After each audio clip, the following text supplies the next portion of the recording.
Episode of the Everblack Podcast is brought to you by Deathwish, Hotrods and Kustoms. Check out their Instagram for all their new t-shirts, caps, beanies, cups, and the all-new Atomic Death lineup.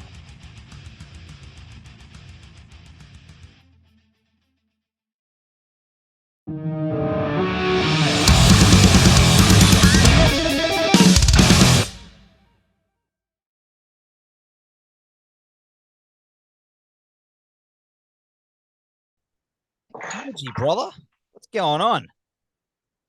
Oh, what's going on? Well, there's a lot going on. A lot Yeah. going on. This is crunch time, you know. It's we're setting up for rehearsals and getting all the lights going 100% and uh just opened up the first physical copy of the new album, which comes out on Whoa. Friday. I saw that. You're Yeah. holding it up. Yeah. Man, of Yeah. course, that album is of Kingdom and Crown, which is, man, incredible album, dude. I cannot stop listening to it. You know, it's funny. I've been saying the same thing. I mean, it's even, you know, I've been listening to it over and over and over again. And, you know, I think, you know, as an artist, like it's okay to be proud of your work. I mean, totally. And I've just been saying again, I'm like, wow, I'm like, we've got something really special here. It feels like, and I've been feeling that way for months, but I wasn't trying to, everybody wants to say, oh, it's the greatest album we've ever done, you know, which, you know, it is good to have that kind of hope for it. But you never really know until it's out in the world and it starts to be received by people. So, but we got a real good feeling about this one. Yeah, you know what, man? It's not even out in the world yet, and I've been lucky enough to hear it. But the thing, it's not only riff heavy, dude, but it's also got this emotional weight behind it at its core that seems to be its driving force. It's a really, really fucking special album, man. Like it hit me hard, you know, on all those levels. You know, was that something that, you know, you knew going into it that you were feeling that it was going to have that effect? Um, you know, I'm not sure. I mean, Rob famously likes to say that, you know, there's almost never a plan. You know, you just kind of gotta just, you know, it's just something that there's just drive inside of us. We have these things inside of us that we need to get out, and our, you know, and that method is writing and creating music. And, you know, and coupled with the fact that this album came about in its own interesting way. I mean, for instance, My Hands Are Empty was released 2 years ago or more with a Yeah. video. And at the time, it was just, I think the plan was just like, well, with the pandemic and everything, I think we just wanted to stay busy and still to create content. But then, you know, and then coupled with the 3-song EP that came out last summer, it evolved. It started to kind of take shape into this thing. And even when we were writing the other songs on the record, again, I don't know. Like I said, I feel like it happens kind of late in the process where you're kind of like, oh, this is really starting to look like this thing. Yeah. I mean, but then again, you know, I'm not a mind reader, and I'm not exactly sure when the point came to Rob that it was going to be a certain thing or not. But again, it's just, you know, it's just something that we do, and you almost never really know how it's going to turn out. And I think that we've just been really fortunate that, you know, once we had all the songs the way they were together, and then even listening to them, you know, and even the proper order can really affect how the record goes. And just the way this was the first time I listened to it all the way through, I was like, holy shit. I was like, wow.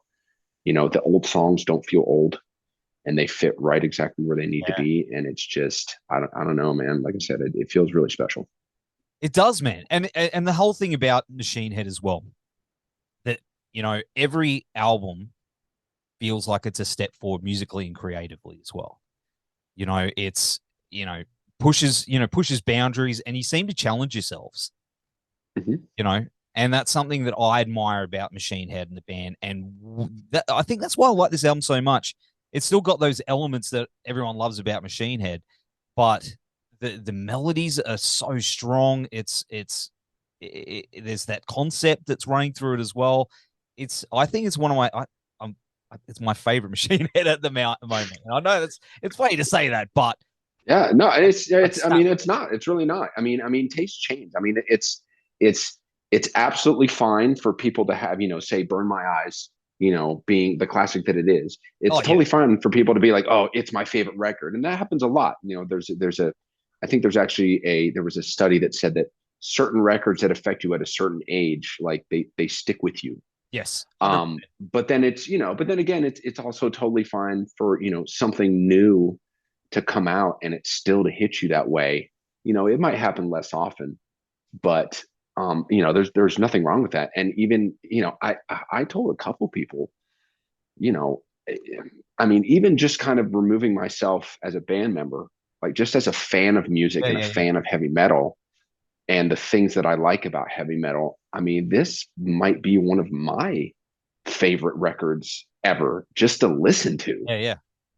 And I really try to imagine what it's like as a listener and someone, who, just gets to get that whole package and just, like I said, from start to finish. And it's, I don't know, really powerful.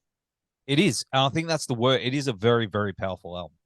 And I think people are just going to absolutely love it as much as what we do. I hope so. Yeah, absolutely, man, absolutely. And in regards to the concept, it's it's this futuristic, dystopian, sci-fi concept behind it.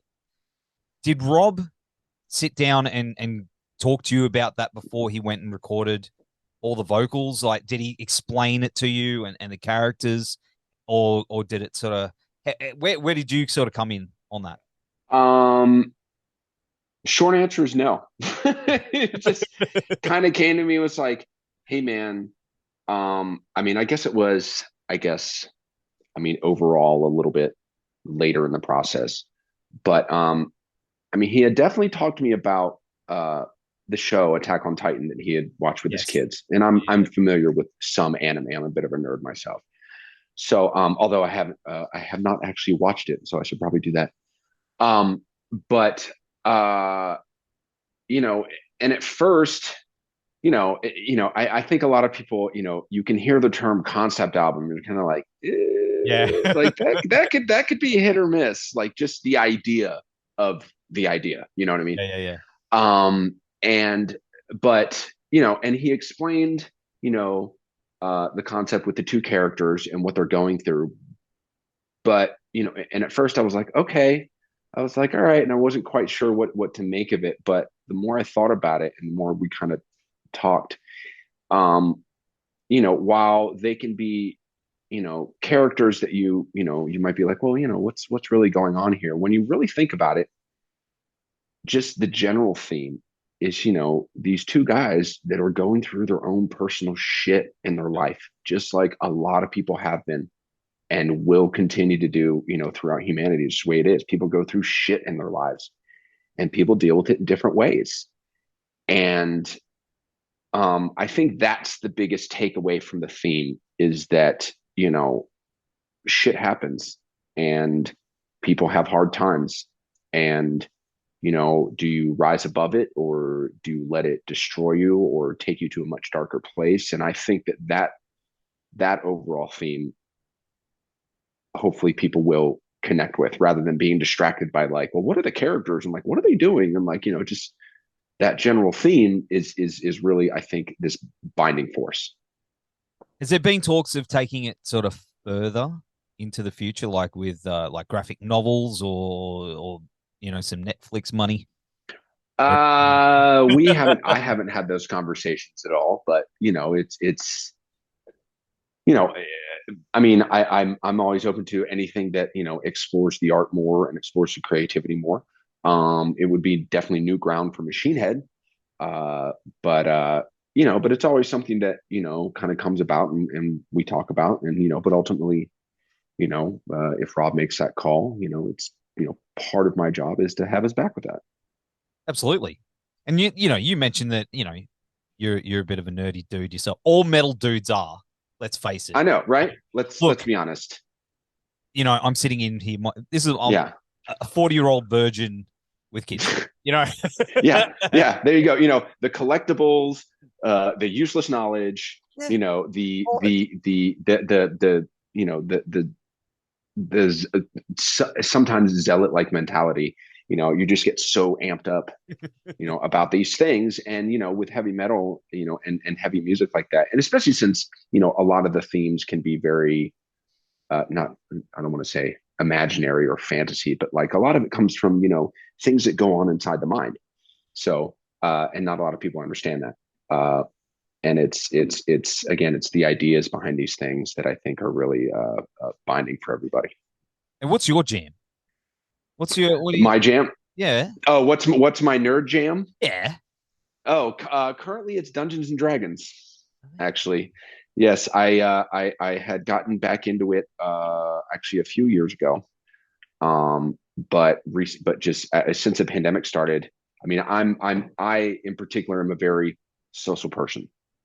I love to be around people, love to talk to people, and it was really, really hard for me because I literally I moved. Me and my partner moved into our new house on March 1st of 2020 with no knowledge of the impending lockdown. Yeah. And we're like out in the woods. I mean, I've got one neighbor whose house I can see, and there's nobody around. So it was really tough for me. But I was able to connect online with my friends, and through Dungeons and Dragons and the gaming, and it was really a boon to me. My partner doesn't completely understand it, but as I'm explaining to you now, I'm like, it's, I mean, yeah, sure, it's a game and it could be useless knowledge, and maybe I could spend more time doing more useful things. But it was, it really was a saving grace. I battle with depression. Yes. And it was really a saving grace for me, being able to at least connect in that way and having the time to do it. I mean, nobody's going anywhere. So it was, and we were playing every single week, and which is, can be difficult for that, but it's been a real blessing to me. And how are you going now? Like personally, you getting out in the Oh, world and you're doing all right? great. Yeah. Fantastic. Yeah. I was talking this morning. No shame in saying I got a therapist, and, was talking to somebody. I cut way back on my drinking. I think a lot of people started picking up the bottles over the pandemic. I don't blame anybody for that. I mean, it was hard, and you're just like, well, fuck it. I don't got to go anywhere tomorrow. Everything's fucking shut. So just, why not have a bottle of wine and a couple of whiskeys?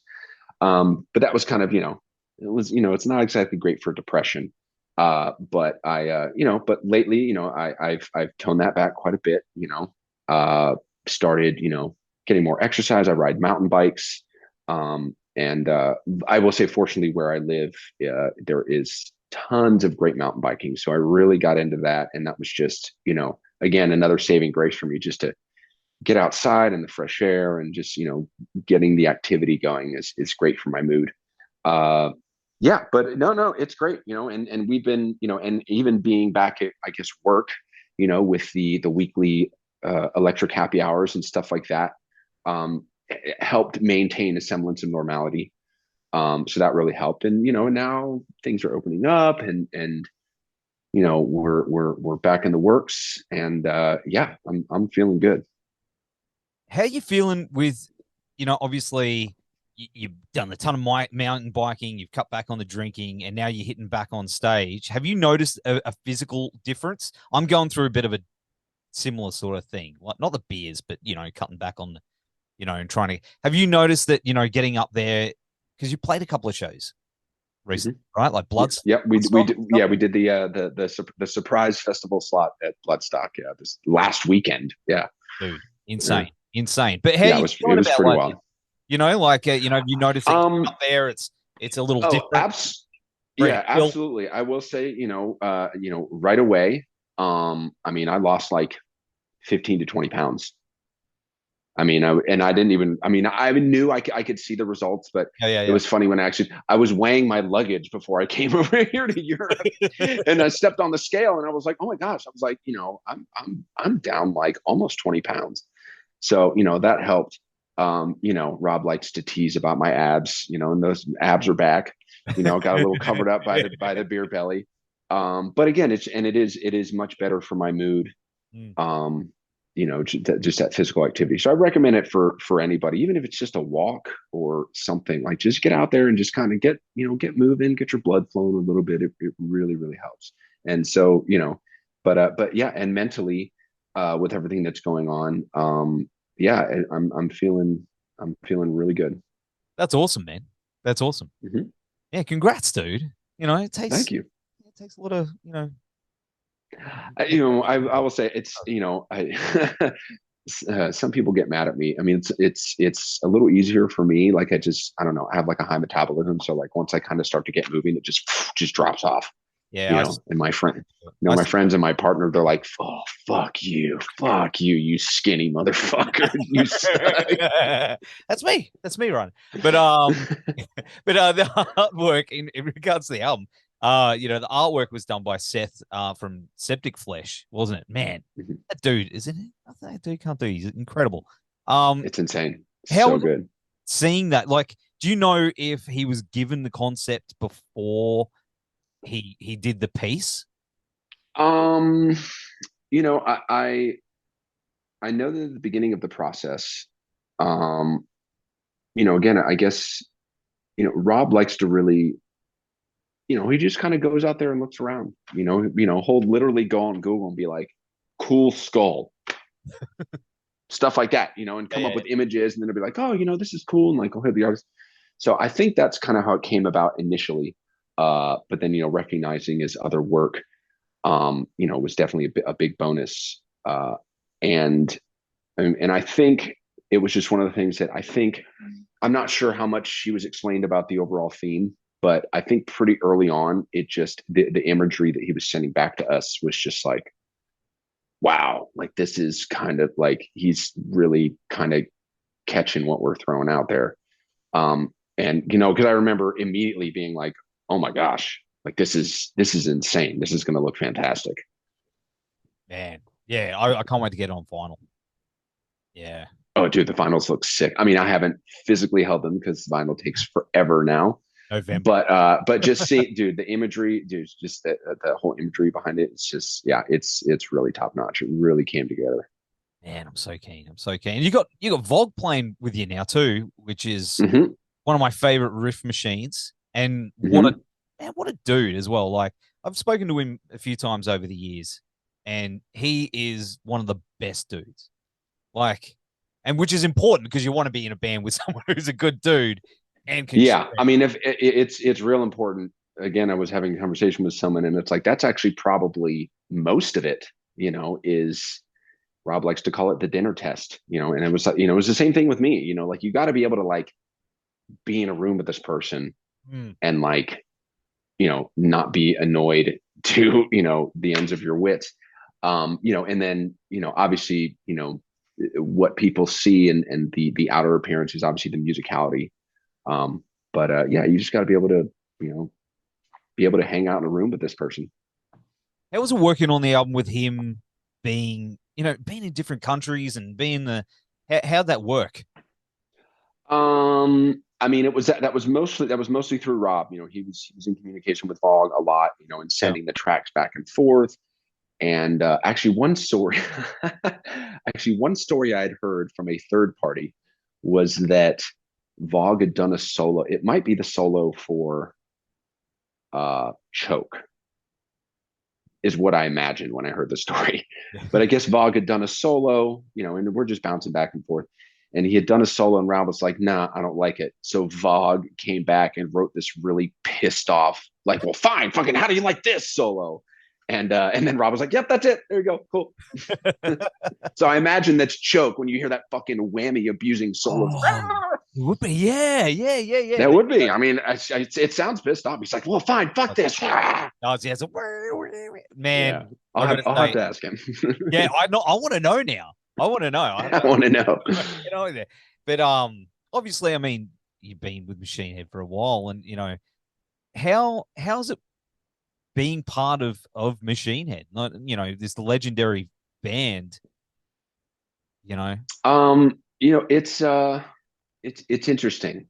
Um, Many years ago during the Black Crusade tour, um, in the US, which I believe was Machine Head, Arch Enemy, Throwdown, and my old band Sanctity.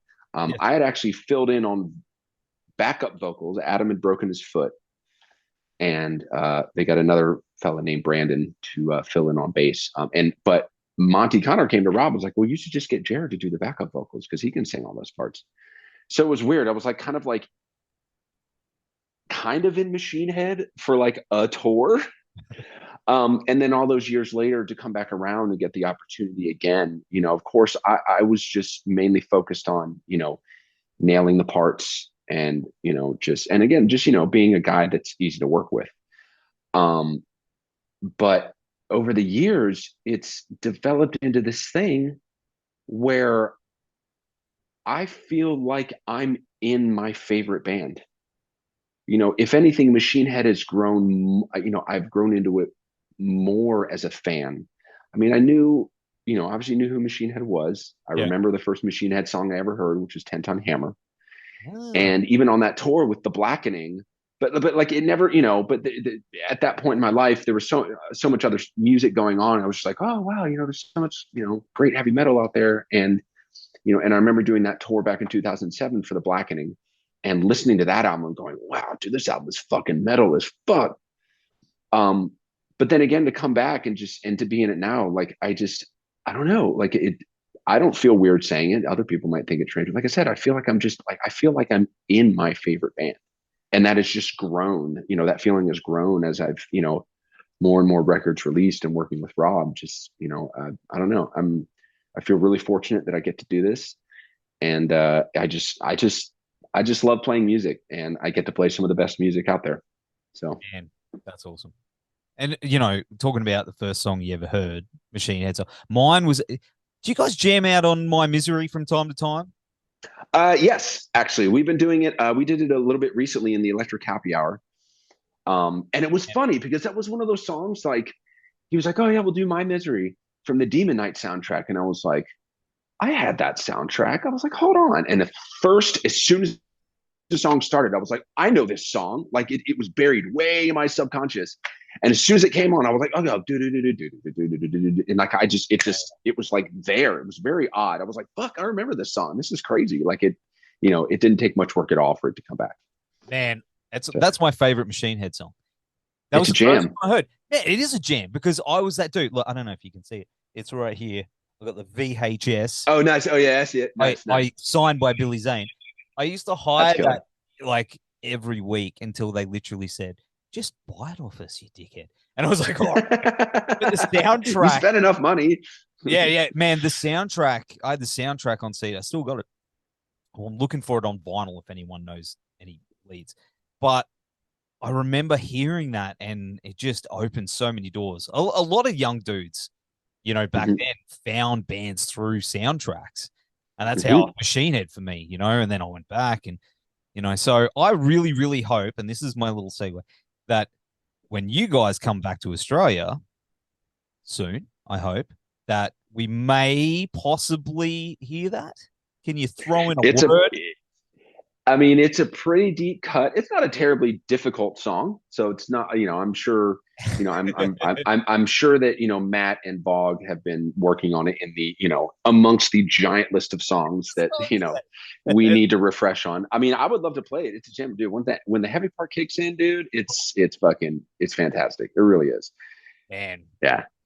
Yeah, yeah. So I mean, I don't know. Who knows? Who knows? I won't say no. I mean, we love to get those deep cuts, a lot that are really fun. I mean, there's I don't think there's a lot of bands. I don't know if many people know this, but on Apple Music, there are two Machine Head playlists. There's one that is Machine Head Essentials, which is all the hits, Yeah, yeah. but there's a second playlist, which is again all hits, but they're like the B hits, and like even that plays though is still fucking full of jams, Yeah. full, chock full. Yeah. So I don't think there's a lot of bands out there that kind of have that, that breadth of scope for just really great songs. That's right. I'm gonna look that up on my way to jam tonight. Check it out. But Yeah. just say to the other dudes, do me a favor. I'll buy you a 6-pack.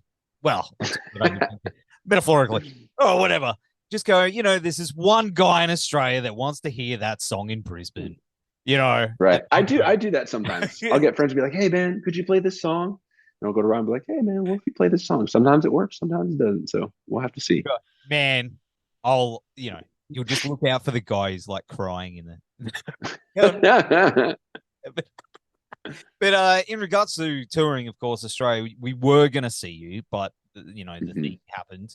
The thing. The thing happened. I try not to mention it because it picks up in the algorithm, and they don't like it. But that was the part that burned my eyes, 25th anniversary.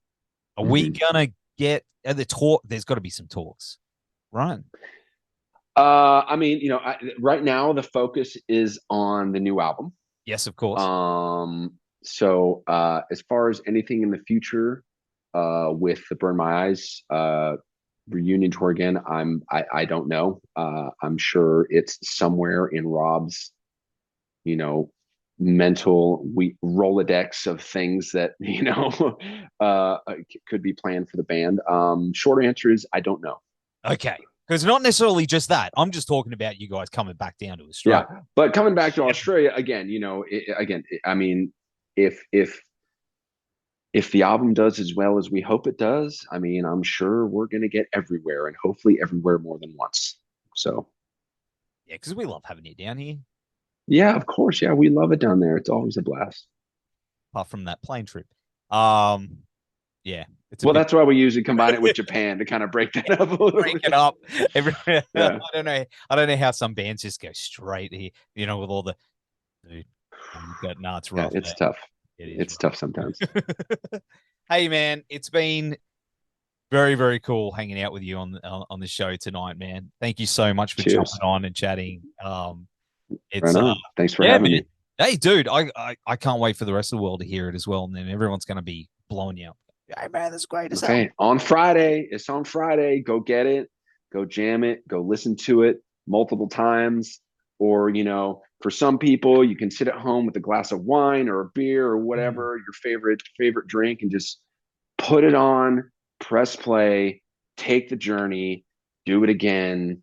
Get your friend, buy copies for your friends. So I really hope people dive real deep into this. All they got to do is hit the links down here in the notes. That's it. I'll make it easy for you. You just hit the link and away you go. Go get it. There you go. Jared, thanks so much, man. And we'll see you very soon, I hope. I hope so as well. Take care. Thanks, everybody. Thanks, bro. Okay.